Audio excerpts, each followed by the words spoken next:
Hello friends, कैसे हैं आप लोग। उम्मीद करती हूँ अच्छे होंगे। तो फिर से मैं आपके लिए कुछ ऐसा टिप्स लाई हूँ जो आपके घर के कामों को बहुत ही आसान कर देगी, साथ ही साथ आपके पैसे और समय दोनों की ही बचत करेगी। तो चलिए देरी न करते हुए शुरू करते हैं। इन सर्दी में तो हमें काम करना पड़ता है और काम करते करते हमारा हाथ बहुत ही सख्त हो जाती है। कई लोगों की तो हाथ भी फटती है इस सर्दी में। देखिए मेरा हाथ भी थोड़ा थोड़ा इस सर्दी में फट जाती है। तो क्यों ना ऐसा काम करें जिसे हाथ भी ना लगाना पड़े और हमारा काम भी हो जाए। तो इसके लिए हम यहाँ 2 प्लास्टिक का यूज़ करेंगे। इस तरह प्लास्टिक तो आपके घर में तो कई सारे पड़े होंगे, तो ये प्लास्टिक को बिल्कुल भी मत फेंकिए। इस सर्दी में ये प्लास्टिक आपका बहुत सारा काम में आएगा। तो ये प्लास्टिक को इस तरह आप हाथों में पहन लीजिए। अगर आपके पास थोड़ा सा बड़ा प्लास्टिक है तो थोड़ा बड़ा प्लास्टिक का ही यूज़ करिएगा। तो इस तरह 2 प्लास्टिक को हाथ में पहनकर आप घर के कई सारे कामों को कर सकते हैं और आपका हाथ भी नहीं फटेगा और सर्दी में आपके हाथों में पानी भी नहीं लगेगा। और प्लास्टिक के बाद आप ले लीजिए इस तरह का मोजा। बेकार पड़े घर में जो मोजा रहता है वो मोजा को तो हम बेकार फेंक देते हैं, पर बिल्कुल भी मत फेंकिए। अगर थोड़ा सा फट गया है तो भी मत फेंकिए। इस मोजे से हम घर के कई सारे काम कर सकते हैं। देखिए ये मोजा मेरा थोड़ा सा फट गया है, पर मैं ये मोजे को बिल्कुल भी नहीं फेंकूंगी, क्योंकि यही मोजे से ही हम घर के कई सारे काम कर सकते हैं। तो इस तरह आप दोनों हाथों से 2 मोजा पहन लीजिए। तो हमने दोनों हाथों से 2 मोजा पहन लिए हैं। आप चलिए किचन में काम करने के बाद या खाना बनाने के बाद गैस ओवन की हालत बिल्कुल इस तरह ही हो जाती है। और यह हम अगर हाथों से क्लीन करें तो इस सर्दी में हमें बहुत ठंडी भी लगती है और जो हाथ है वो भी सख्त हो जाती है और हमें काम करने का बिल्कुल भी मन नहीं करता।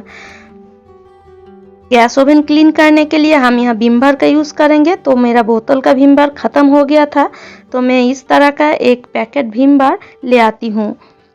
ये टिप्स आप देख लीजिए, आपका बहुत सारा पैसा बचेगा।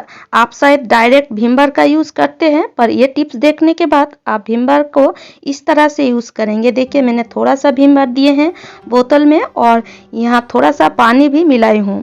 आधा विम बार और आधा पानी मिला लीजिए, आपका पैसा भी बचेगा। और जो विम बार आप महीने में ख़त्म कर रहे थे वो विम बार आप 2 महीने में ख़त्म करेंगे। तो इस तरह अच्छी तरह दोनों चीज़ों को मिला लीजिए। आप थोड़ा सा विम बार हम इस गैस ओवन के ऊपर दे देंगे और देखिए ये जो मोजा है इसी मोजे से हम क्लीन करेंगे। तो थोड़ा सा मोजा को भिगो लीजिए और इस तरह से आप थोड़ा सा घसीए।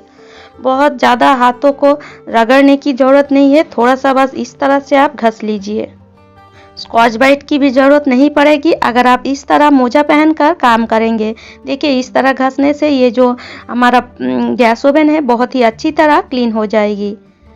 तो जैसे हम डेली क्लीन करते हैं बिल्कुल वैसे ही क्लीन करेंगे, पर यहाँ स्कॉच ब्राइट का बिल्कुल भी यूज़ नहीं करेंगे। सिर्फ एक मोजे से ही हम ये जो गैस ओवन है उसको क्लीन करेंगे और हमारा हाथ भी बिल्कुल भी नहीं भीगेगा।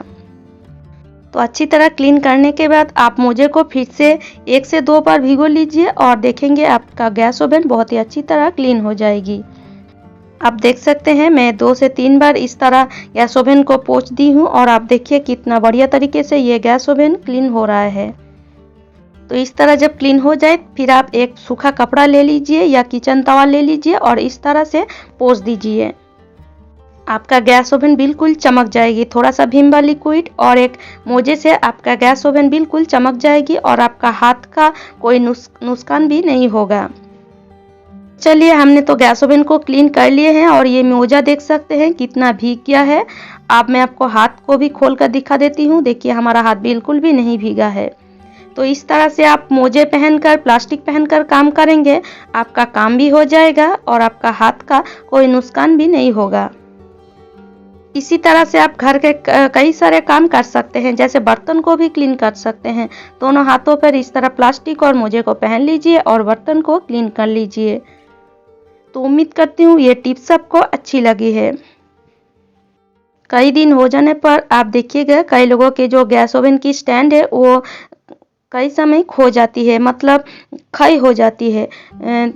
तो इस तरह से अगर आप 4 स्टैंड में इस तरह से 4 ढक्कन, बोतल की जो ढक्कन है वो लगा देंगे तो ये प्रॉब्लम आपको कभी भी नहीं होगा। अगर थोड़ा सा हो गया है तो भी आप इस तरह से 4 ढक्कन लगा दीजिए तो आपका काम चलता रहेगा।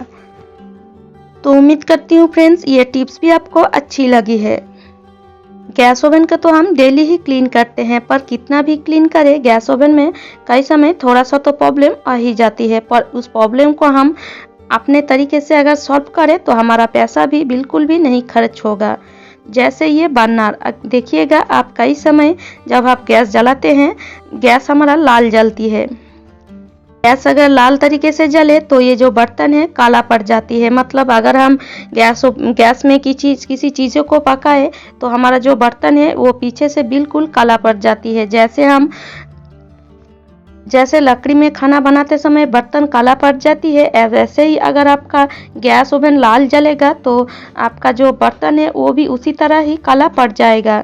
तो इस प्रॉब्लम को हम घर में ही बहुत ही आसानी से सॉल्व कर सकते हैं। तो पहले तो आप गैस ओवन को जला कर देख लीजिए। देखिए मेरा गैस ओवन भी थोड़ा सा तो लाल जल ही रहा है। जिस जगह आपका गैस ओवन लाल जल रहा है आप ध्यान से पहले देख लीजिए। तो देखिए जिस जगह आपका गैस ओवन थोड़ा सा लाल जलेगा उसी जगह आप एक मार्जिन कर लीजिए।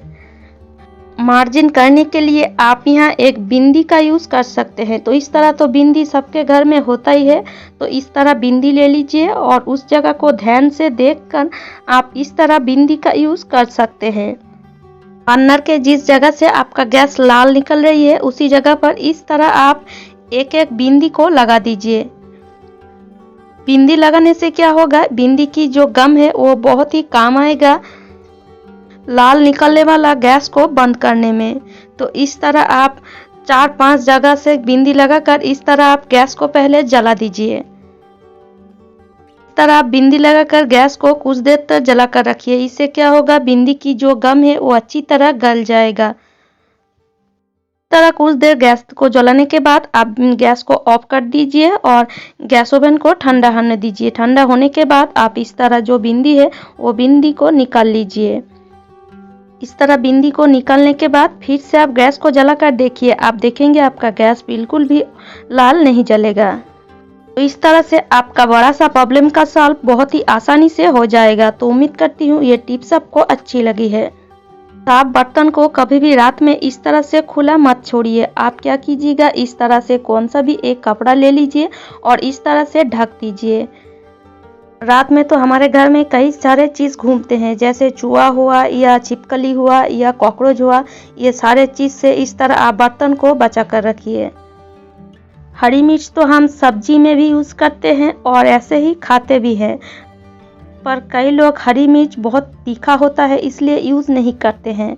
तो हरी मिर्च को अगर आप इस तरह से यूज़ करेंगे तो हरी मिर्च तीखा कम ही लगेगा। तो इस तरह से आप हरी मिर्च को लीजिए और हाथों में थोड़ा सा इस तरह आप घस दीजिए। दोनों हाथों को लेकर इस तरह से घस दीजिए। फिर आप क्या कीजिए, एक कांची की मदद से मिर्च को इस तरह से काट लीजिए। फिर मिर्च की जो बीज है वो बहुत ही आसानी से निकल जाएगा। देखिए कितनी आसानी से ये बीज निकल गया है। तो इस तरह बीज निकलने से ये जो हरी मिर्च है तीखा कम लगेगा। बीज में ही ज़्यादा तीखा होता है, तो इसलिए आप इस तरह बीज निकल कर अगर आप मिर्च को यूज़ करेंगे तो ये मिर्च बहुत तीखा कम लगेगा।